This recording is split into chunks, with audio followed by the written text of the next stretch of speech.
Hello and welcome to this second video in the introductory videos that are going to lead up into the Enneagram of Cosmic Laws course. These introductory videos are freely available, but if you want to follow this up and understand what the Enneagram of Cosmic Laws is all about, which is the original Enneagram, and I was talking about that in my first video, then you can do so by registering for the material or to join the live course, which starts in the middle of November and runs through to the middle of, well, fairly early on in November, and then runs through to December this year, 2024. But in this second video, I want to delve into the ancient roots of the Enneagram, and these videos are really an updating and improving of videos that I did earlier about the origins of the Enneagram. I did a couple of videos. And I was somebody who watched that point asked me the question, have you come across this book? And it's a book which I now have read, and it's called Where Did the Enneagram Come From? Or Where on Earth Did the Enneagram Come From? And it's by Fátima Ferdinandez Christlieb, a very detailed and well-researched book that goes back to all the different sources. And I was encouraged to find that what I had put down, the sort of outline I had given previously, was largely accurate. But there's a lot of detail that I hadn't realized either. So I will be basing what I say on new stuff that I've discovered since doing that earlier video. So anyway, the ancient roots of the Enneagram, it's not the Enneagram symbol itself, because we don't quite know when this symbol was first formed, but we do know that there were proto-symbols, there were earlier versions of it, and it's actually the Enneagram symbol as we have it now in its complete form, which is this circle containing a triangle linking the 369 numbers, and then the other lines that crisscross the Enneagram known as the hexad. That only sort of evolved slowly over time, and I will be going into that much in the next video rather than in this one. In this one, I want to focus on the wisdom traditions, and the understanding of the cosmic laws that goes back to ancient times, on which the Enneagram is built. Now, I think what I would say here is that the Enneagram actually represents evolving wisdom, but it has to stay true to its roots, and it stays connected. Now, when we talk about these ancient roots, and what people have called perennial wisdom, the perennial wisdom, which is a term that was, I think, first coined actually back in the 16th century by somebody called Agostino Stucco, but actually Aldous Huxley in the 20th century, in fact 1944, began to popularize this concept. And he says in his, this is what, quoting him again, Philosophia perennis, or perennial philosophy, is the metaphysic that recognizes a divine reality substantial to the world of things and lives the world of things and lives and minds. And we've got to understand that that isn't ideas, it isn't just concepts, it's experience. All of this goes back to the actual experience of reality, that those ancient human beings right at the very beginning who were very much more in touch with that ultimate and spiritual reality. However they talked about it, it was a real experience of theirs. And of course, it is an experience that many people have had and the mystics down the centuries have had, and that we can still be in touch with today. And the reason that we're not in touch with them is because certainly in the Western traditions and scientific materialism especially, we focus so much on facts and information and the logic of the left brain, rather than including in it the much wider, more holistic perspective of the right brain, if you like, the sort of feminine side of things, which people have also written about. So we've got to I think Raymond Panica, who was, I think he was in Spain, but his parents were from a Hindu tradition background, although he was a Catholic himself and a philosopher. Asserts that we're not dealing with something that belongs to a church or a particular group of humans, but rather something that is part of the primordial traditions of all humanity, whose origin can be found beyond everything else. Um, so, um, so the Enneagram, therefore, is, if you like, a modern an evolution and a symbol of what's actually known, has been known and understood experientially and instinctually from very ancient times.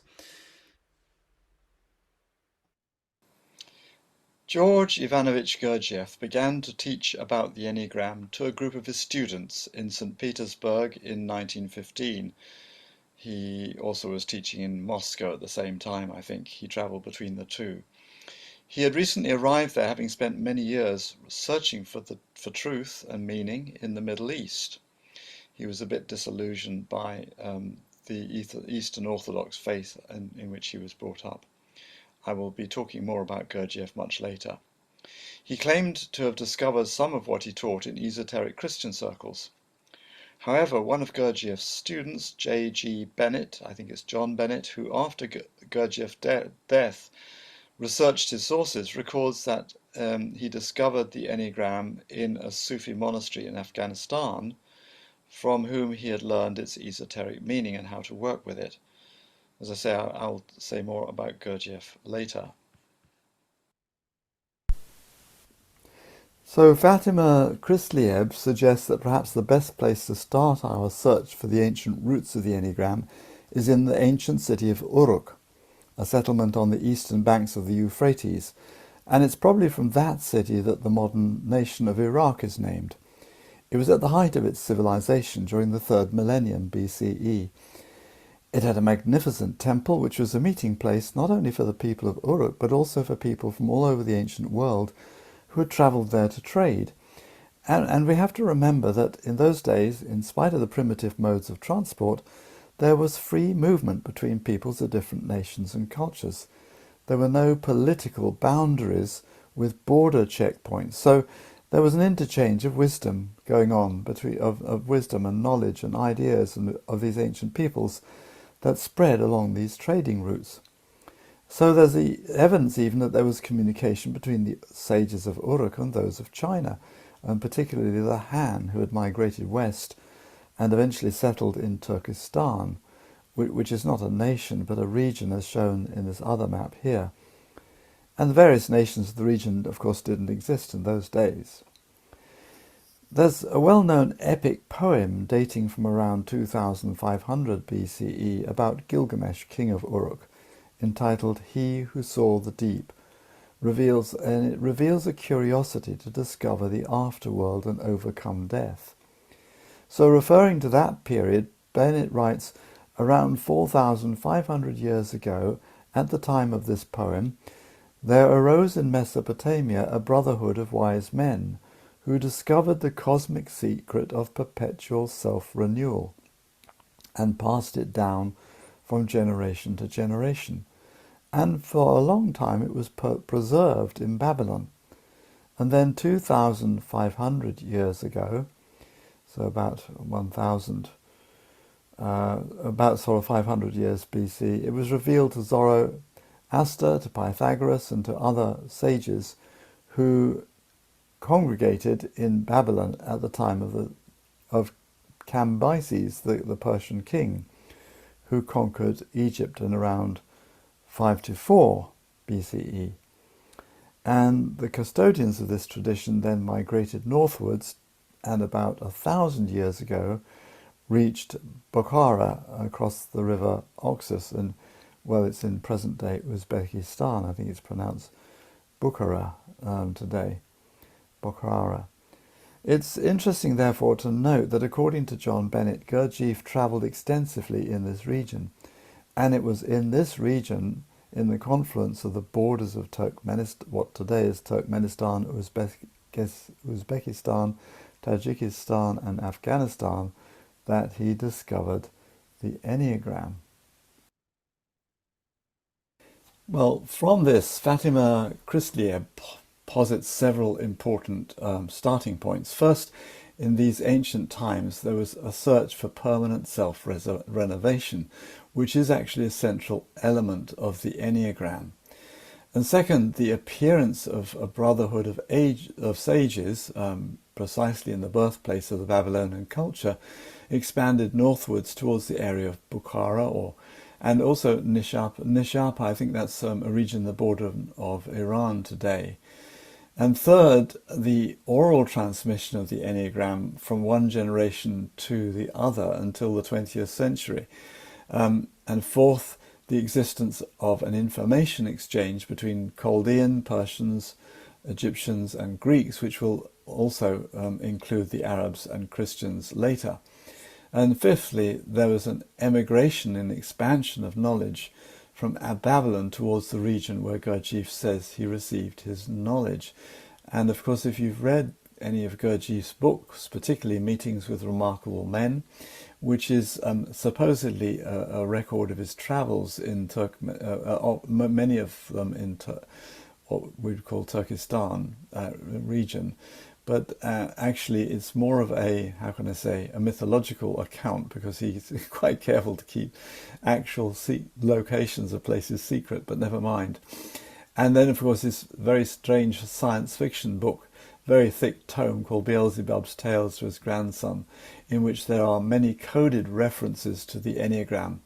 And there's evidence, of course, that therefore through these that he discovered it in this region, quite apart from what Bennett said who discovered it from personal conversations with him. So, however, he keeps the exact location secret, and in fact he describes being led on a mule blindfold to a Sufi monastery where he discovered the wisdom and knowledge contained in the Enneagram. And that is, we find the actual slightly more historical account in Meetings with Remarkable Men, and a sort of much more mythological account in Beelzebub's Tales to His Grandson. So all this is to say that Fatima thinks that there may actually be some ancient discovery of some ancient Enneagram in some cuneiform documents of the Chaldeans, or rather tablets of the Chaldeans, or in the that were the basis of the Chaldean oracles, which I'm going to go on to speak about. I myself think that it's more likely that what we're talking about in the origins here is not so much the actual Enneagram symbol itself, certainly not in its completed form, but more the wisdom and knowledge and understanding of cosmic laws of which the Enneagram is a symbol. Well, at this point, I should mention the important role of the Chaldeans. Now, the Chaldeans were originally the Akkadians. They had settled to the south of Babylon, and they had been the Babylonians had conquered them, but they continued to live there, and actually, their priests, particularly they were called Magi later. But they are people who have a great interest in the well-being of human beings and what enables human beings to flourish and thrive. They hold also a very good knowledge of astrology and the stars and the movement of the stars and the relationship between human beings and our personalities and the stars and all that sort of stuff. But they actually contributed in a major way towards the flourishing of the Babylonian culture, particularly between 625 and 538 BCE, which is also a time when I mentioned Pythagoras and others who benefited from their wisdom and their knowledge, and he had a great interest in all this. I'll be talking about Pythagoras a little bit more later.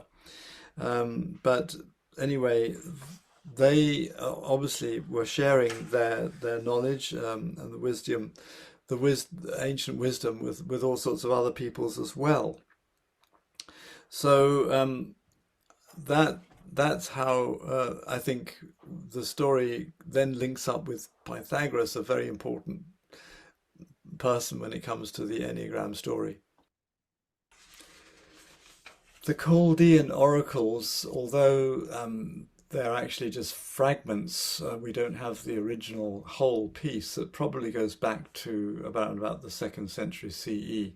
But the wisdom and understanding that is contained in these oracles undoubtedly has a much more ancient source, and by the very name Chaldean probably goes back to these much more ancient times. And they had a view of the world which doesn't separate the spiritual from the physical, or the soul from the body. Everything in the universe was considered as one single integrated and interconnected whole with all sorts of differentiations in it. And so that's a very important fundamental aspect of an understanding that comes into the Enneagram circle, as I explain in my course. There are also hints at it in the understanding the importance of the triangle and the triad. And of course, in the Enneagram, you've got the 3-6-9 triad, which has extremely important symbolic meaning to do with the law of three, which again I explain in my course in far more detail, and what its relevance is to everyday life. And then it not only is it the 3-6-9, but in fact, the number 9 is seen as very important because it is made up of 3 triads and reaches what they say the pinnacle of theology. And somebody called Porphyry, I think is a disciple of Plotinus, a Neoplatonist anyway. So the Neoplatonists took a great interest in this, but it also therefore came into and fed ultimately into an understanding of Christianity that grew up in Egypt, particularly under Origen, and then later with the Desert Fathers, and all of that we'll come to later. And then, of course, the number 9 was significant in other ways too, which I think I ought to say a little bit about more, because it connects with Hermes Trismegistus, or the Corpus Hermeticum, and the origins of that in Egypt. But it may also have connections to ancient Egyptian cosmology. For the ancient Egyptians, the number 9 was the number of completeness. It was 3 threes. And so what you'll see over and over again in ancient Egyptian cosmology and social structures are systems of 9. Any complete teaching had 9 elements to it, 9 qualities, 9 combinations. And in ancient Egyptian mythology, the full complement of 9 gods constitutes the whole teaching. Egyptologists called these systems Enneads, from Ennea, the Greek for 9, and Porphyry, a student of Plotinus in the 3rd century philosopher who is reputed to be the father of Neoplatonism, catalogued his mentor's teachings in groups of 9, which he called Enneads. Hence the Enneagram is a figure of 9. We'll be learning more about Plotinus much later. Anne Baring, in Dream of the Cosmos, A Quest for the Soul, says that the spiritual science of alchemy, which is at least 4,000 years old, has its roots in ancient Egypt, as well as Babylonian, Chinese, Indian and Persian civilizations.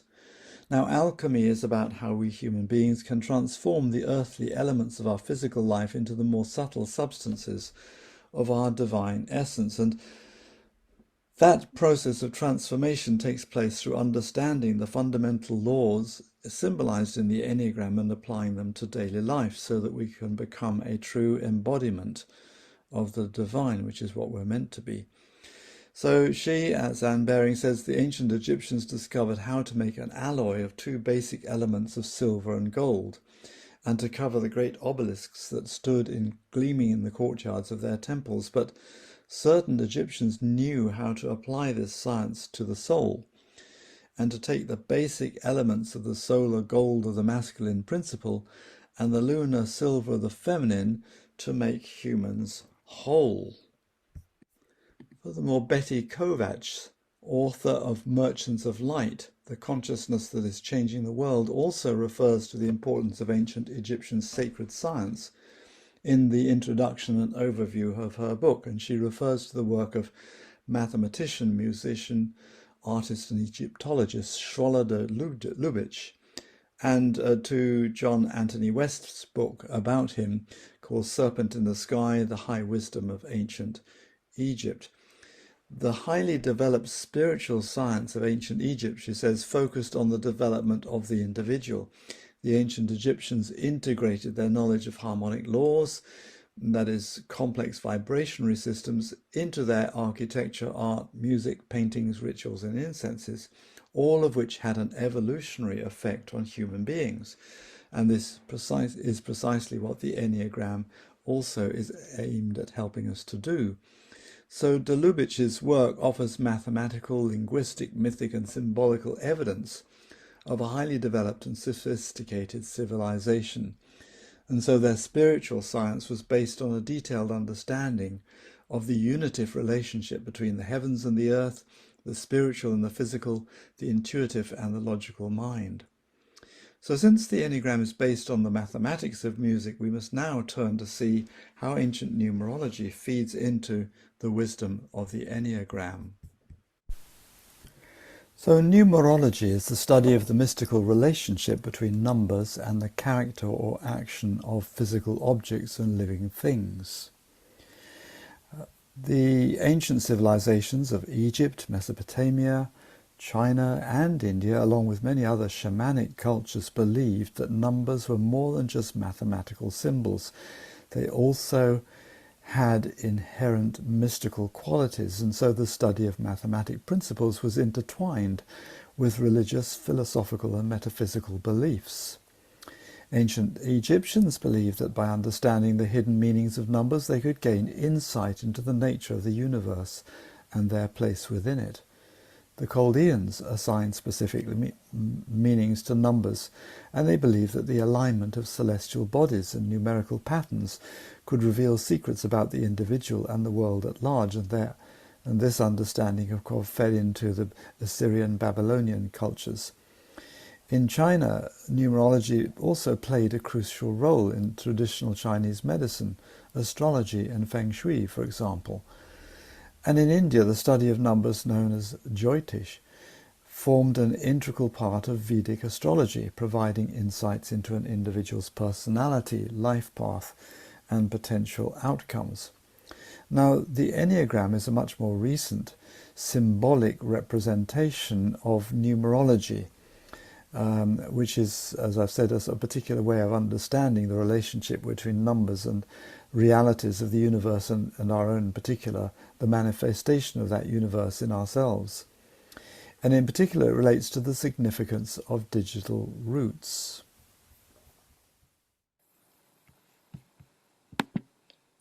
The digital root is found by adding up each digit in a number. So, for example, the digital root of 12 is 1 plus 2, which is 3. The digital root of 34 is 3 plus 4, which is 7. And if the sum of the numbers is more than 9, you add the digits of the sum until you arrive at a number that is between 1 and 9. So the number 528, the significance of which I will come to later, has a digital root of 5 plus 2 plus 8, which is 15, and adding 1 to 5 gives the digital root 6. The digital root of all numbers, no matter how high you go, always ends up being a number between 1 and 9. So now you can see how this feeds into the Enneagram.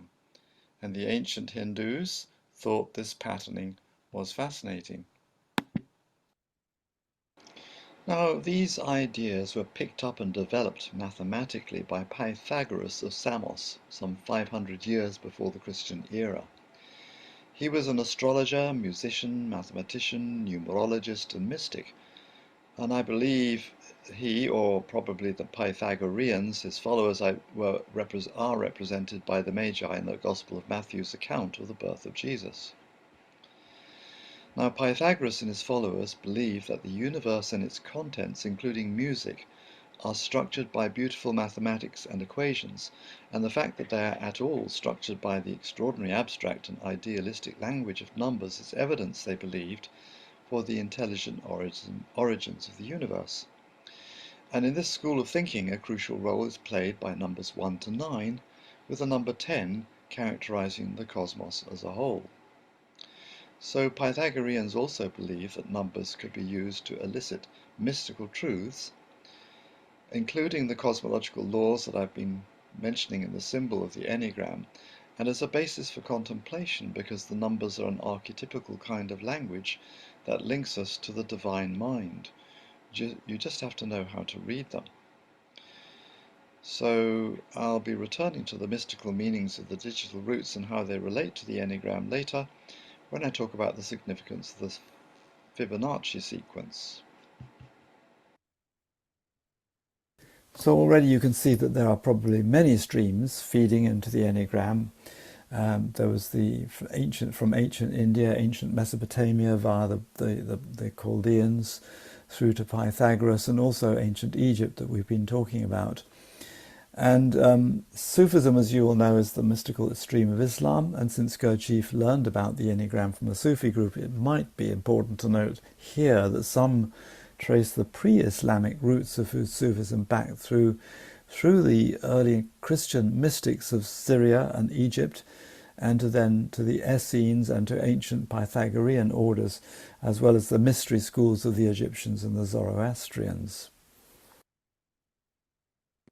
The Essenes are really a mystical sect within Judaism.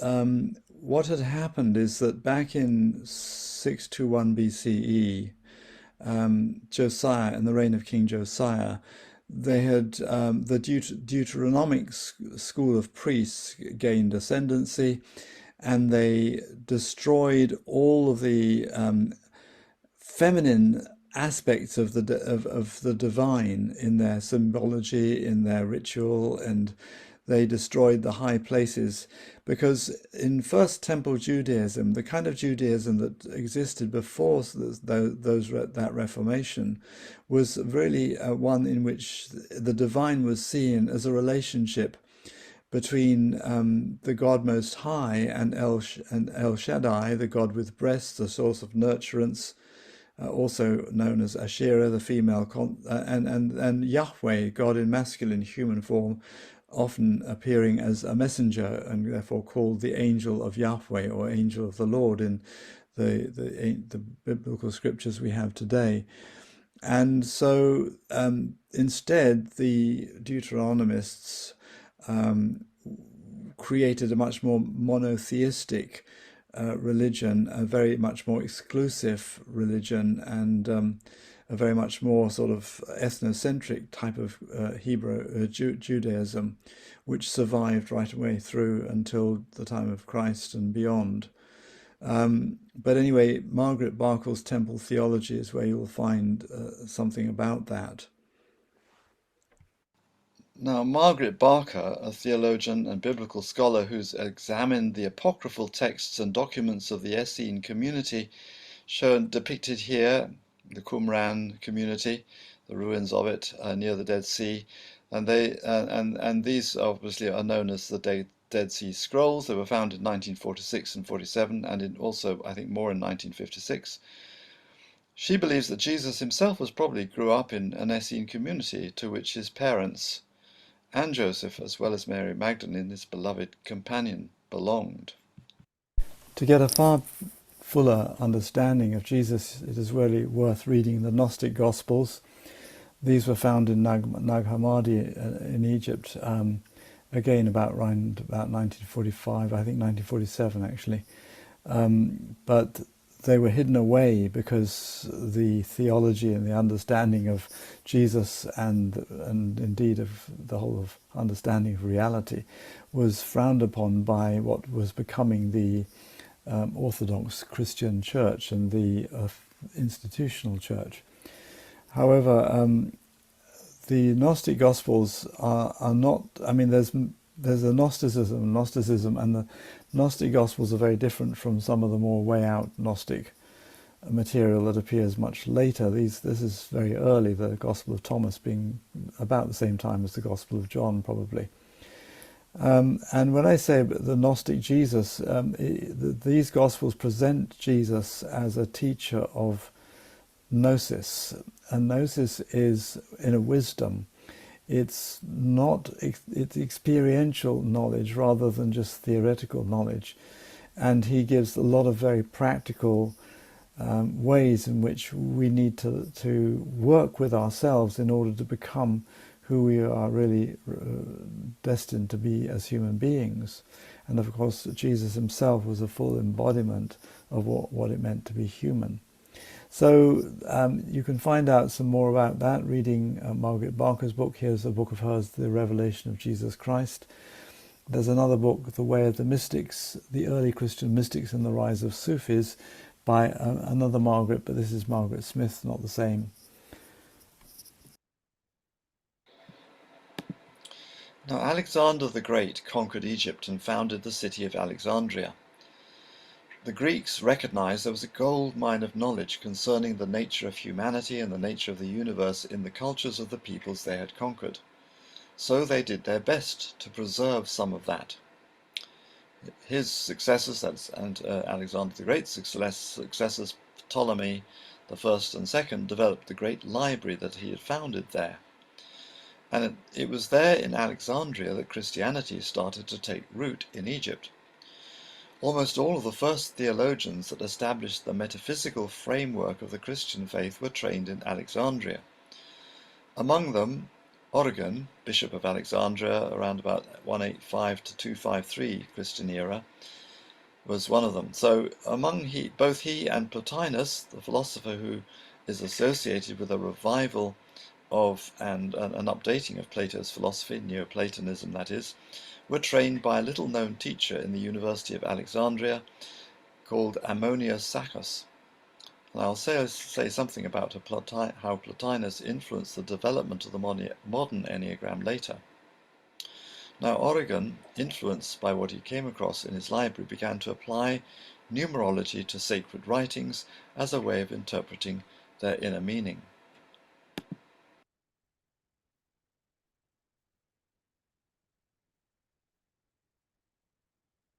Well, that's a good point at which to finish this the second video in the series of where does the Enneagram come from, my introduction to the Enneagram of Cosmic Laws, and in the next video I'll be talking about the original roots of the actual symbol itself, starting with probably with a brief mention back to Pythagoras and Pythagoras' influence on Neoplatonism and the early Egyptian theologians, as well as the Cappadocian fathers of early Christianity, and then on through the Desert Fathers and their understanding, which also included then the beginnings of a sort of where you can see the origins of the personality Enneagram coming through as well.